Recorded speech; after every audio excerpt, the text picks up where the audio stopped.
Fala galerinha, boa tarde turminha da Sala Humanas na Veia, Sala Formiga se apresentando, e hoje nós vamos falar aqui sobre um dos temas que sem dúvida dentro da geografia ambiental é um dos temas mais importantes, tá? Que é a construção e caracterização dos solos, tá? O que nós temos aqui, ó? Nós já temos um esquema preparado, claro, para que essa aula seja bem objetiva, tá? Você vai estar com ela aí salva, então você pode voltar, pode dar pause, tá? Sem contar que você tem a sala exclusiva aí para tirar as dúvidas, tá bom? Então, a expectativa é até que semana que vem a gente feche toda a geografia física, com relevo, hidrografia, e Rodrigo vai terminar aí também o clima, tá? Então vamos lá? Olha, a primeira coisa que você tem que lembrar quando se fala de solos é que solo é granulado, solo é grânulos, né? São grânulos. Então significa dizer que antes de ter solo é preciso ter rocha.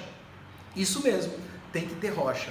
Então, para falar de rocha, você vai lá atrás, lá na história mais primitiva da Terra, e você vai falar no momento em que a crosta terrestre foi consolidada. Isso você já tira de cor, a gente viu isso lá nas teorias geológicas. Mas eu vou te lembrar, tá bom? É o seguinte, quando o magma primitivo encontrou uma temperatura menor do que o habitual, cerca de 35 graus, ela começou, portanto, a solidificar. Então, aquilo que era magma virou o quê? Rocha. A rocha mãe de tudo é a rocha magmática, é a rocha ígnea, como é chamada, tá? Só que com o tempo, a gente tem que lembrar que a hidrosfera e a atmosfera, ou seja, a camada gasosa e a chamada camada de águas, ela começa a trabalhar a camada rochosa. Se você lembrar bem da aula sobre essas relações da estrutura geológica, você vai ver que eu tenho 3 esferas que estão em constante contato. A água vai lapidar a rocha e a rocha vai alterar a composição química da água, né? Tanto que a gente viu que exatamente por isso a água dos oceanos é uma água salgada, né? Sais minerais. A rocha é um composto formado por vários sais minerais. E essa variável de sais minerais é que vai, na verdade, alterar a característica física da rocha. Por isso nós temos rochas mais resistentes e rochas menos resistentes. Bem, a cor da rocha também é algo importante. Por exemplo, quando você pega aqueles carros da Vale, né, da nossa companhia Vale, na rua, você vai ver que eles sempre são muito manchados de uma cor avermelhada, né? Isso aí exatamente tem uma relação muito forte com o solo de terra roxa. Você percebe que o vermelho dos carros, a mancha vermelha nos carros da Vale, não é tão vermelha assim, né? Ela vai quase para a cor de Jussara, né? Um vinho muito escuro, bem encorpado. Aquilo ali é a cor do minério de ferro. Mas, Saulo, o que tem a ver a Vale com o solo de terra roxa? Tudo. Porque o solo de terra roxa é um solo riquíssimo em minério de ferro. Só que quando você vai estudar o solo de terra roxa, que é o solo tradicional do café, você vai descobrir, sabe o que, gente? Que o solo de terra roxa tem origem vulcânica. Isso mesmo, o basalto, o diabásio, são 2 tipos de rochas comumente encontradas como originárias do solo de terra roxa. Ei, vale lembrar que o solo de terra roxa é o solo mais fértil do Brasil e está entre os mais férteis do mundo. E mesmo depois de séculos de exploração por conta da cafeicultura, ainda hoje é um dos solos mais produtivos do mundo e, claro, do Brasil. Então veja, a nossa Vale, rica em minério de ferro, tem seus automóveis circulando dentro da área de exploração, carregamento, armazenagem, e com isso entram em contato com esse minério. Por isso aquela coloração, tá bom? Só que veja, a rocha, que é o basalto, o diabásio, que são originárias nas erupções vulcânicas, ao serem decompostas ao longo de milênios, lembra um detalhe, você que é da turma do Humanas na Veia, não é bobo, e sabe que quando eu vou fazer a transformação da rocha para o solo, eu não estou falando de séculos. A transformação que é exigida pela Terra é uma transformação de milênios. Isso mesmo, eu estou falando de centenas e milhares de anos, tá? Claro que em alguns lugares, esse tempo geológico é mais encurtado. Sabe por quê? Porque quando você fala de solos, tá? Sobretudo a formação dos solos, a gente está falando em temperismo. E aí, meu amigo, sabe o que acontece? Olha só, gente, eu tenho uma relação, olha só, uma relação direta e uma relação direta com o clima. Uma relação direta com o clima. Por que uma relação direta com o clima? Gente, olha o detalhe. Não dá para eu entender a formação do solo sem pensar em clima. A atmosfera, ela vai agir diretamente na litosfera. E é quem mais impactua, né? Mais impacta nesse processo bem aí de construção, lapidação, modelação. Porque daí, ó, do clima vem os ventos, as chuvas, os rios, os mares, né? Sim, os mares, porque o clima ele pode sim alterar o comportamento das marés. Então, olha o detalhe. Quando você vem bem aqui, ó, para o intemperismo, a gente vai exatamente na construção do solo, propriamente dito, tá bom? Então, veja, ó, eu já enumerei aqui, ó, intemperismo físico, químico e biológico. Vocês não são bobos e já conhecem. Então, ó, intemperismo físico, amplitude térmica. É o que a gente chama aqui, ó, de ΔT. Não ΔT lá da física, quando você lembra de movimento uniforme, que é tempo. Aqui não, é temperatura, por isso a gente coloca graus Celsius, tá? Então, variação de temperatura. O que quer dizer isso? Que os lugares que possuem maior variação de temperatura vão também desenvolver muito mais fragmentação das rochas. Gente, vamos pensar aqui um pouquinho. Se você olhar agora bem aí, ó, para o piso da sua casa, é possível que você veja uma cerâmica. Eu acho que todos vocês devam ter, né, cerâmicas em casa. Então, quando você olha a cerâmica, não existe um espaçamento aí milimétrico entre uma e outra? Pois é. Esse espaçamento, ele está baseado num conhecimento físico que vocês conhecem muito, que é a dilatação superficial das superfícies. Quer dizer que toda a matéria, ela vai ter um comportamento, né, enquanto variação do seu volume, quando exposta a uma temperatura distinta. Então, o que eu quero te dizer? Que o trilho do trem, ele tem uma separação entre um bloco e outro, exatamente porque o trilho é feito de ferro. O ferro, ao ser exposto a alta temperatura, ele aumenta seu volume.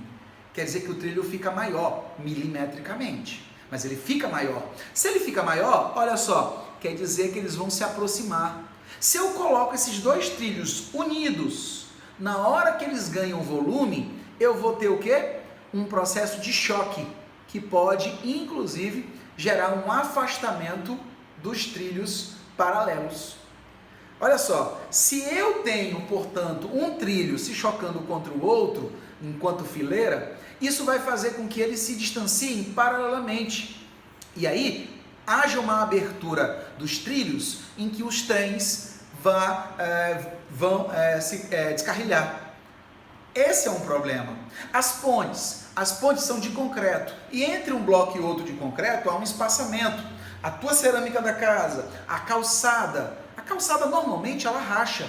E ela racha por quê? Porque a gente não coloca aqueles filamentos de PVC, de madeira, para separar um bloco do outro a cada 1 metro quadrado. Sabe por que isso? Dilatação superficial. Então a rocha, ao ser aquecida, ela ganha volume e se expande, distende. Ao ser exposta a baixa temperatura, ela comprime.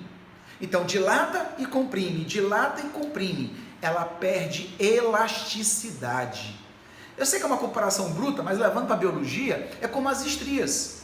Exatamente como as estrias da tua pele. As pessoas que têm um efeito sanfona, como o professor Rodrigo, por exemplo, engorda e emagrece, engorda e emagrece. Então, as áreas que mais sofrem estiramento, como por exemplo a área do abdômen, elas vão apresentar algumas ranhuras. Essas ranhuras nada mais são do que as estrias. E as estrias são rupturas da pele, tá? Exatamente por conta desse processo de estica e puxa. A rocha não tem essa mesma elasticidade. Então, com isso, na hora que ela dilata e comprime várias vezes, ela acaba partindo. Então, daí, do intemperismo físico, vem a fragmentação da rocha, tá bom? Que é o primeiro passo. No segundo passo, nós temos o intemperismo químico. Olha só, gente, eu estou falando da ação da água, umidade. Água mole, pedra dura. Isso, tanto bate até que fura, exatamente. Gente, se você pegar uma goteira que cai insistentemente numa espécie de calçada de concreto, você vai ver que essa goteira ela vai ter o poder de furar o concreto. Por quê? Por conta do trabalho contínuo, dosado, mas contínuo. Então, a rocha, ao ser atingida pela água, ela também vai ser decomposta. Significa que a água tem o poder de infiltrar na rocha e fazer com que ela se esfarele. Essa decomposição tem um poder muito maior do que a fragmentação. Por quê? Porque vai fazer com que as menores partículas da rocha sejam construídas. E adivinha qual é a menor partícula da rocha? O grão de areia. Se você pegar um punhado de areia nas mãos, a palma da mão, você vai ver que esse punhado de areia é feito de pequenas pedrinhas, milimétricas, quase que invisíveis. E essas porções mínimas são, portanto, juntas à rocha física. Então, onde houver intemperismo químico, com certeza haverá também a formação dos solos. E aí você já começa a entender um detalhe muito importante. Você sabe que Brasil afora, e o Brasil é gigantesco, nós já vimos isso, existem climas mais chuvosos e climas menos chuvosos. Quanto mais chuvoso for o clima, evidentemente maior vai ser a tendência à decomposição da rocha. E aí eu desafio vocês. Gente, olha para as praias de São Luís. Lembra que a gente falou sobre a água do mar, lá no comecinho das aulas ainda presenciais? A água do mar no Maranhão é acinzentada, vocês lembram? Mas é acinzentada, escurecida, por conta da quantidade de sedimentos. Quando você vai bem aqui para as praias do Maranhão, você vai ver que nossas praias, com o tempo quente, seco, na hora que a rajada de vento sopra na litorânea, por exemplo, você vai ver aquela névoa de areia sendo transportada. Pois é, isso se dá em função da nossa areia ser uma areia muito fina. Ora, Maranhão vem de emaranhado de águas. Então, como o nosso clima é um clima muito chuvoso, com muitos rios, essa rocha maranhense, ela é extremamente desgastada, decomposta. Então, por isso, a nossa composição sedimentar é muito fina. E isso favorece, sem dúvida, a aparição daquilo que vocês conhecem como lençóis maranhenses, tá bom? Por isso que vocês vão encontrar no Maranhão, em função dessa condição ambiental favorável. Por último, gente, não menos importante, nós temos o intemperismo biológico, que é a ação dos seres vivos. É a ação dos seres vivos. Quando eu coloco a ação dos seres vivos, eu estou falando de um processo de fertilização. Sabe por quê? E aí eu vou fazer, e aí eu peço licença, claro, para os grandes mestres da biologia, uma relação muito ímpar com a própria questão da cadeia alimentar. Se você lembrar bem, a cadeia alimentar ela começa e termina com os decompositores. Se não há decompositores, eu tenho problemas ecológicos. Os decompositores são aqueles que são responsáveis por introduzir no solo, ou introduzir ao solo, os componentes químicos que são capturados do ar, né? E também através da decomposição da matéria orgânica. Quer dizer que quando uma planta morre, por exemplo, o seu caule, o seu tronco, jogados sobre a superfície, ele vai ser decomposto. E aquilo tudo ali está sendo decomposto por esses micro-organismos, como bactérias, e eles vão introduzir no solo essa matéria orgânica. Então, quando eu falo desse momento, desse elo, que é o elo do setor biológico, eu estou falando de fertilização. Então, entra aí os seres decompositores. Você já ouviu falar, sem dúvida, ou pelo menos já manipulou a chamada terra preta, né? Terra preta. A terra preta nada mais é do que uma terra extremamente rica em matéria orgânica. Mas por que ela fica preta? Porque ela está absorvendo matéria orgânica em grande quantidade. Tanto que você vai ter a matéria já decomposta e a matéria em decomposição. As folhas, por exemplo, quando caem, elas caem verdes, por exemplo. Mas com o tempo elas vão ficando o quê? Secas. Então ela está sendo decomposta e aquela pasta vai ser introduzida no solo. Já fez a desagregação, já fez a fragmentação, já houve a decomposição com a formação dos granulados e agora eu tenho uma matéria orgânica. Não sei se vocês viram isso na escola, mas era comum se falar em caixa de minhoca.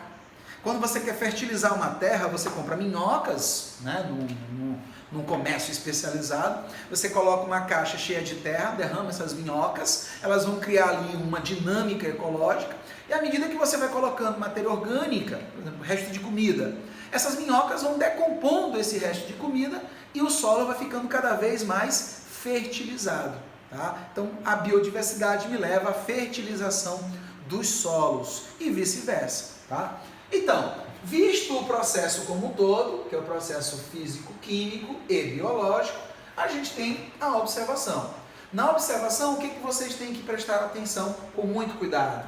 É essa capacidade, de variação, sobretudo a variação climática, que nós vamos trazer exatamente aqui, nesse ponto, a Amazônia versus sertão. Gente, a Amazônia é o quê? Um ambiente de clima equatorial, ou seja, chove muito. Se chove muito, o maior intemperismo de todos é o intemperismo químico, não há dúvida quanto a isso. Já o sertão é o oposto, maior intemperismo químico. Se é maior intemperismo químico, o que eu vou ter? Solos profundos. Quer dizer que o solo da Amazônia é um solo profundo. Já fragmentou, já decompôs. E a decomposição acabou formando o quê? Os sedimentos. Quanto mais sedimentos, mais profundo é o solo, tá? Quando eu falo de solo profundo, gente, para ficar claro, é a distância entre a rocha matriz e o solo superficial, tá? Quanto mais decomposição da rocha, mais material sedimentar e, portanto, mais solos. Quando eu vou para o sertão, eu tenho mais aplicado o intemperismo físico. Não sei se vocês sabem, mas deveriam. Mas o sertão, ele é muito quente durante o dia. Mas à noite a temperatura pode cair, inclusive, para 10 graus.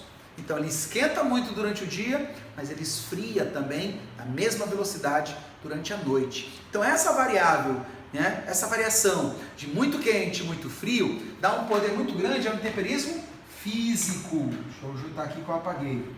Há um intemperismo físico, tá? Que é a variação da temperatura. Mas como não chove bem no sertão, então significa que eu não tenho decomposição. Então os solos que eram para ser profundos, lá no sertão, são solos rasos, tá? Quem faz a profundidade do solo é a decomposição da rocha. Então, a medida será colocada como referência a partir do volume de chuva. Quanto mais chove, maior a decomposição, tá? Só que isso te leva aos horizontes. Normalmente, quando o Enem traz uma questão de solos, ou ele traz na questão ambiental, enquanto uso, mas também traz na questão dos horizontes. E aí, para você entender a questão dos horizontes, você tem que estudar, de cima para baixo. Ou melhor, de baixo para cima. Fiz uma coisa e falei outra, gente. De baixo para cima. De baixo por quê? Porque tudo se origina na rocha matriz. Gente, rocha matriz é rocha inalterada. É a rocha originária. É aquela rocha que vai ser decomposta e, portanto, vai dar origem aos solos. Essa rocha, quando decomposta, quando fragmentada, ela vai dar origem a uma rocha do horizonte C. Gente, rocha fragmentada é a rocha que sofreu intemperismo físico, que é o primeiro estágio. Quando a rocha é fragmentada, ela fica, portanto, o quê? Vulnerável, principalmente ao intemperismo químico. Então, quando eu falo de rocha fragmentada, significa que eu tenho uma grande riqueza mineral. Olha só, uma grande riqueza mineral, mas eu não tenho grandes fontes de águas, tá? Embora eu possa encontrar alguns aquíferos muito profundos, mas normalmente quando você fala do horizonte C, você fala na busca por minerais. No horizonte B, que é o subsolo, eu tenho tanto A quanto B rico em sedimentos. Quanto maior a decomposição da rocha, maior, portanto, a quantidade de sedimentos. Nós vimos isso agora há pouco. Então, vamos dividir solo A e solo B, por quê? O solo A é quem vai ter riqueza em matéria orgânica. Matéria orgânica. Ou seja, vai ser fértil. Só que, na verdade, o horizonte B é onde eu vou ter os recursos minerais, ou seja, onde eu vou ter a água e os recursos minerais. Só que um detalhe, quando eu penso no horizonte O, que nós chamamos de humus, eu penso em decomposição, ó. Decomposição da matéria. Decomposição da matéria orgânica. Então, a matéria orgânica vai estar depositada na superfície do solo, que é o horizonte chamado de O, chamado de humus, e à medida que for sendo decomposta, essa matéria orgânica vai infiltrando. Lembre-se que quanto mais ela infiltra, mais a água segue o seu caminho, mais a matéria carregada pela água, nesse caso a matéria orgânica, ela vai ficando aprisionada. Então, as raízes dos vegetais se encontram no subsolo, em busca de minerais, em busca de matéria orgânica e em busca de água. Agora, esse horizonte O, ele pode ser maior ou ele pode ser menor, dependendo da biodiversidade local. No caso da floresta amazônica, é bom lembrar que, como eu tenho uma camada de folhagem muito grande, essa parte, essa camada O, que é a de humus, é muito grande, é muito forte. Só que a gente diz normalmente que a floresta amazônica não tem um solo úmido, né? Ou melhor, não tem um solo fértil. Na verdade, não é que o solo da Amazônia não seja fértil. Ele perde fertilidade quando ele perde também a própria floresta. Quem aduba o solo da Amazônia é a floresta, sobretudo a queda das folhas. Se eu tiro a floresta, eu não tenho mais a queda das folhas. E com isso, não há mais tanta decomposição de matéria orgânica. Só que vale lembrar que eu inclusive trouxe uma questão que abordava sobre isso, que eu tenho um ciclo de absorção e construção de matéria orgânica na Amazônia muito forte. Quer dizer que as folhas caem, as folhas são decompostas, elas são inseridas no solo como matéria orgânica, mas a quantidade de diversidade biológica é tão grande que mal essa matéria orgânica é introduzida, ela já é automaticamente consumida. Então, se eu tiro a matéria orgânica de cima deste solo, eu vou empobrecê-lo. Por isso, a gente tem visto muitas reportagens falando sobre a questão da inaptidão dos solos da Amazônia para a finalidade agrícola, né? Para a finalidade agrícola, tá? Então, eu tenho um horizonte O, né? Como horizonte superficial, onde se dá a decomposição da matéria orgânica. Eu tenho um horizonte A, que é o solo propriamente dito, onde eu vou ver a matéria orgânica sendo introduzida.